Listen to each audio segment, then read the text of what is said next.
Tony Polanco, noted famous PC Mag games writer. There is a new PlayStation 5 game out called Ratchet and Clank Rift Apart, and we're going to talk about it here on the Pop Off PC Mag Video Game Show, where we talk about, video games. Thank you for joining us. Yeah, thanks for having me, man. This is a really big game, and I'm excited to talk about it. My review's already up on the site, but it's like, yeah, like writing about it is cool, but I also need to talk about it. It's like I'm just chomping at the bit. So yes. I'm glad you guys invited me. This is going to be so dope. Let's do it. But before we get started on this game, Ratchet and Clank as a series has existed for like 2 decades at this point, on the PlayStation 2 from Insomniac. So what's kind of your history with the series here? And what is Ratchet and Clank? All right, Ratchet and Clank, I guess the best way I could describe it is action shooting platforming game. It takes all 3 of those basics and just toss them in. The first game came out in 2002, and I've actually been with the series since then, like from the beginning, because back then in that era, like mascot games were big, right? But he was a little bit more on the Sonic side of it. Ratchet was like, he had more attitude, but just the fact that he had all these crazy guns and stuff. Like, I don't know if you guys remember back in the day, they used to have commercials for it. Like they would have guns that would turn people into chickens and stuff like that. Yeah, wild, you know? So I was enamored by it. The first 3 games on the PS2 era are still actually my favorite of the whole series. We'll get a little bit more into that, but yeah, after that, they went over to PS3 era. And ironic enough, because Rift Apart, people are saying, oh, it looks like a Pixar game or a Pixar movie. Those comparisons actually started at the PS3 era. Like that's how, like, because these games really look like that. And obviously, as they've evolved, they've gotten like just graphically a lot more interesting and impressive. So right now, like when you play Rift Apart, it's like, okay, I can't tell the difference between CG and the game. As a matter of fact, if you compare this game to the movie that came out in 2016, it's like sometimes the game looks better than the movie. It's wild, but yeah, I've been with the series forever, and it's cool how this game in particular, and we'll get more into it, is both a sequel to 2013's Into the Nexus, but it's also a fantastic jumping on point. You can just dive in. The game does a really good job of catching up, but the lore has never been like so crazy and deep. It's not Metal Gear Solid, nothing like that. Okay. So it's easy, even if you've never ever play these games, you can jump in just because of the writing is so good. You're immediately enamored with the characters, and this game also does a great job of catching you up to speed with the new characters. Like you feel like you've known them forever, even though they're just making their debut in this title. So I feel this game encapsulates everything that's made the series great up to this point. And Insomniac in general, they always take whatever they did in a previous game and update it. Like I remember when I played Sunset Overdrive, which was an Xbox exclusive, I'm like, this reminds me of Ratchet and Clank. And then I played Spider-Man, like, this reminds me of Sunset Overdrive. Now I'm playing with the problem, like, oh, this reminds me of Spider-Man and Sunset Overdrive. So it's just iterating on everything that's come before. And cool. Yeah, it's fun, man. So there's a lot there in what you just said that I definitely want to get more in depth on. But yeah, I guess let's start with the plot thing. So it's been the same kind of ongoing plot since those original PS2 games. For them, they took an interesting turn because the first 2 games, they had 2 completely different villains. I mean, it always involves Ratchet and Clank saving the galaxy in some form or fashion. But with the 3rd game, they introduced Dr. Nefarious, who's now become this series' like Dr. Doom or something. He's just always there no matter what. And he always has these like zany schemes to try to take over the galaxy. But obviously, he fails because Ratchet and Clank are just that good. So this is just, iterating on that. This is another one of Nefarious' schemes, but things, turn, they take a twist because he uses this weapon called the Dimensionator, which was introduced in the last game, and he uses it to the last game, the PS4 game. No. So I'm sorry. The last game chronologically, which is chronologically, right. Because the PS4 game was a remake of the first game. Yeah, it was so weird. Yeah. It's a remake. Okay, this is how crazy this is. We're going deep in the Ratchet lore. Let's go. The 2016 game is a retelling of the movie, which is a remake of the first game. There was that movie. It's so weird. So like, cool. Don't get me wrong, the game was fantastic, but that's one I played the most of, is that one. Yeah. Okay. Yeah. Like, dude, if you play this and jump into this, you may be like, hey, what's with this Dimension yourself? But you'll be fine. But for me, I mentally just blocked that one out, not because it's bad, but just narratively, I'm like, that doesn't count, right? Because it's like, pretty much like the the ultimate version or something, like Marvel Comics. But yeah, so Dr. Nefarious this time, he uses the Dimensionator, which Clank invented, and he goes to this other dimension where he rules. And by he, I mean this other guy named emperor nefarious rules, and that's pretty much been like the thrust of this game. Is like, okay, how do we get back to our dimension, Ratchet and Clank, and also stop all these dimensional tears from destroying all of the multiverse. So it gets really deep in there, but there's a lot of little cameos from other characters, because you get to see alternate versions of the same characters just through a different prism or whatever.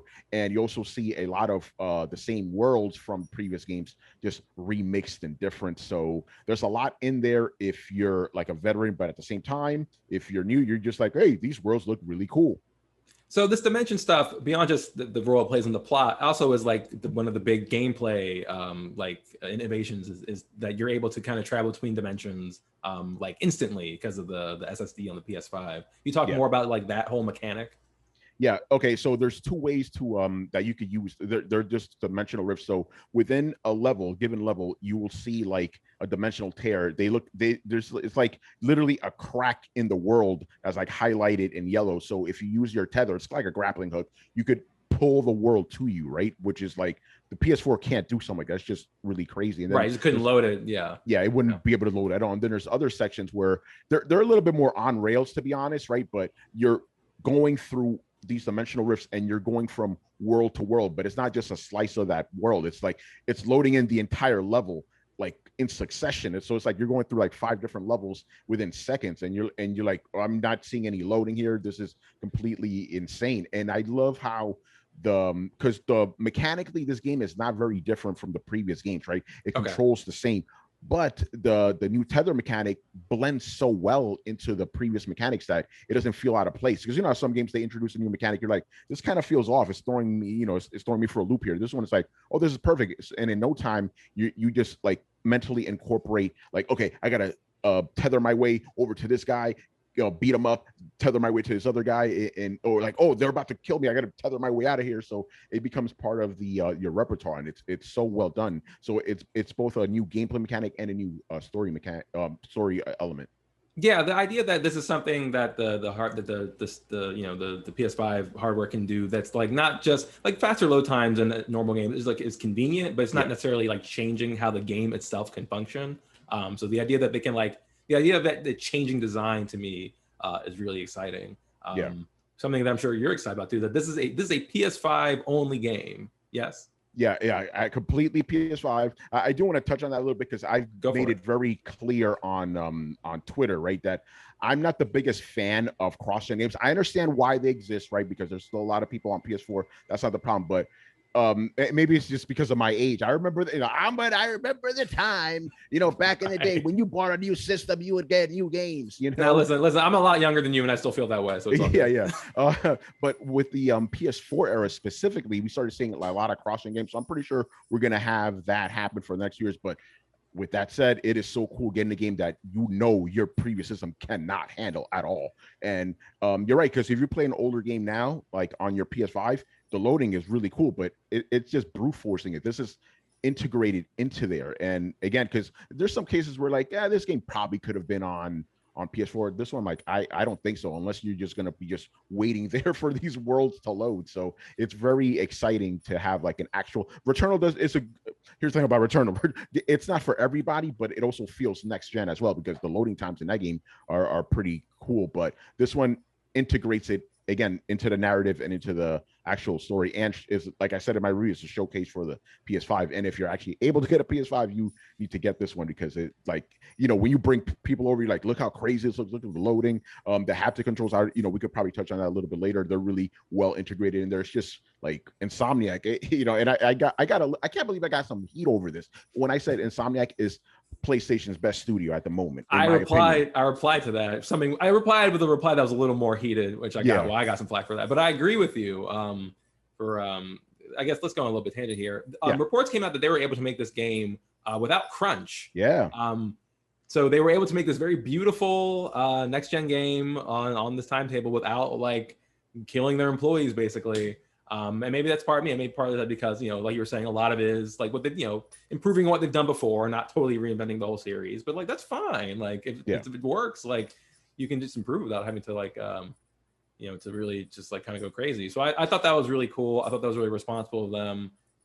And yeah, just I agree with you. I think that between this and Spider-Man and Sunset Overdrive, which I also liked a lot, that they've definitely stood out to me as one of their better teams. They like only like just like fully acquired them too. Yeah, that's right. So, and I believe they only paid $200 million.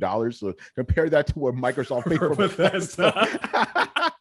So it's like, yo, they got to steal with like this bomb team, you know? Because again, and it's funny because I had that inkling when I played, because I had already played Spider-Man before. Shout out to geek.com. That's where I reviewed it, you know, back in the day. Pour one out for real. Yeah. So I played Spider-Man Remastered, followed by Miles Morales, and I'm already like, man, Insomniac may be the best studio Sony has. That was maybe, right? And I played this, like, that solidifies it. These guys, because not only are their games like just technical masterpieces, but they're crowd pleasers, man. Like anybody could pick up these games and just have a blast, you know. They're also like video games. Like yes. I understand, like, you know, my tweet was I'm not the hugest Naughty Dog person, because I just find their stuff I just find their stuff to be kind of these grim slogs. That's fine. Those can exist and people like that, but like Ratchet, he's like, what's he called, a Lombax, and you're like shooting like space guns and stuff like that. Like that's just like I've heard these games described to me as kind of like spiritual, like kind of Mega Man successors. It's like kind of these sci-fi platformer shooter things, and like that's so cool. And so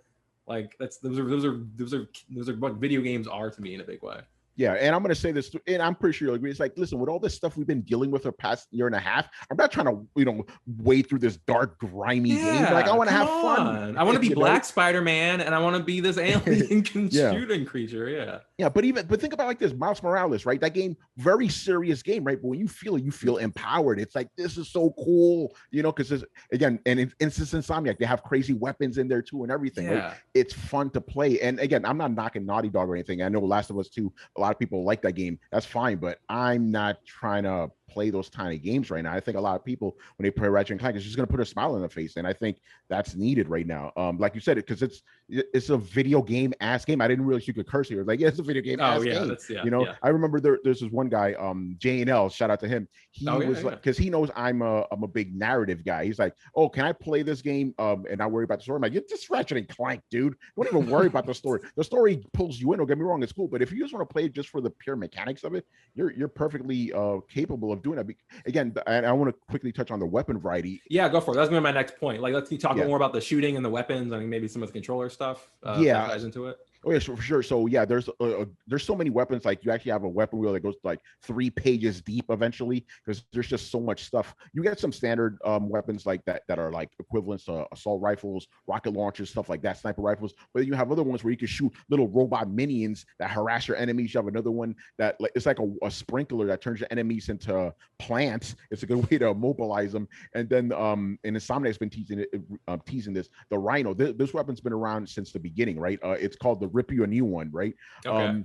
And since it's a dimensional game, you shoot other PlayStation franchise characters onto your enemies. Like, you shoot the weapon and it drops like the dinosaur from Horizon Zero Dawn. Oh, nice. Drops That's the very Jeep cool. Yeah, it drops the Jeep from Uncharted. I'm like, yo, this is crazy. That's cool. That's cool seeing them kind of like tie together their own history, because that's something that people liked about that Astro's Playroom game, was the sort of like PlayStation history aspect of it. So that's cool. That's really cool.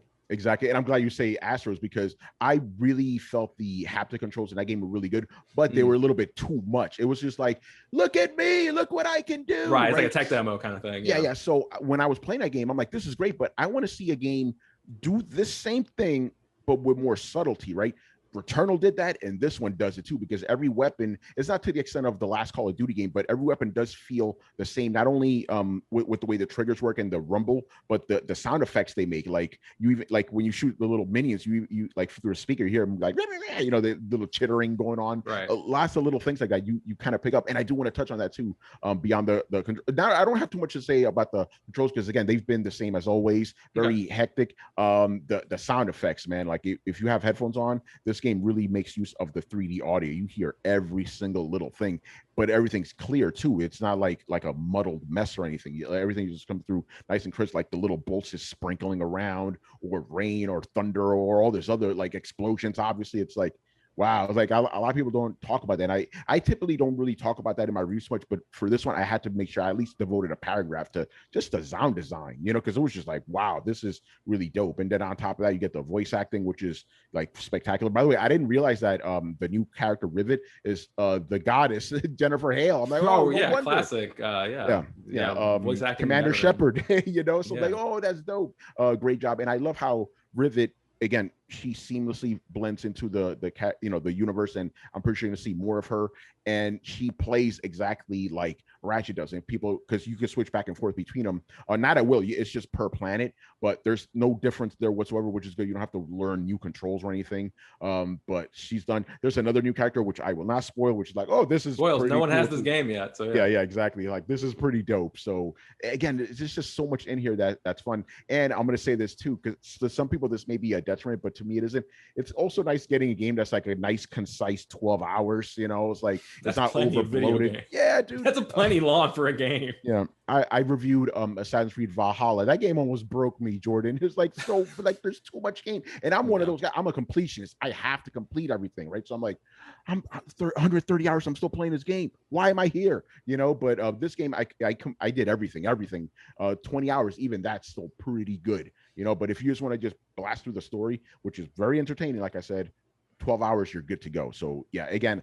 And for $70, I do think it's worth it because you get the technical showpiece that it is, dope story, and just fun controls, man. So I can't recommend it enough. And again, I'm so happy I'm here to talk to you about it because I just want to just go to the Empire State Building, tell everybody, get this game. It's awesome. Good luck getting the PS5. You gave this game a perfect 5 stars, which is very impressive. We don't see that a lot too much on the site.